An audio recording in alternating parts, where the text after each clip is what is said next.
सांगलीतल्या सभेत उद्धव ठाकरेंनी चंद्रहार पाटलांना सांगलीतून मवियाची उमेदवारी जाहीर केली, त्यावर काँग्रेसनं आता आक्षेप घेतलाय। सांगलीत परस्पर उमेदवारी जाहीर केल्यामुळे पेच निर्माण झाल्या अशी उघड नाराजी नाना पटोलेंनी व्यक्त केली। सांगलीबाबत उद्धव ठाकरेंशी चर्चा करणार असल्याचंही त्यांनी सांगितलं।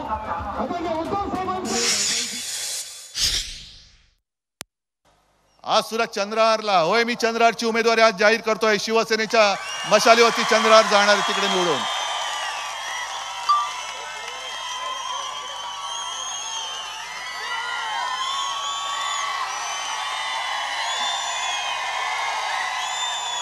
हा मर्द तुम्हाला दिलेला आहे, हा मर्द तुमच्यासाठी लढायला उतरलेला आहे, पण याला जिंकून देण्याचा मर्दपणा तुम्हाला दाखवावा लागेल। सांगलीकरांना सांगावं लागेल की आम्ही पण मर्द आहोत।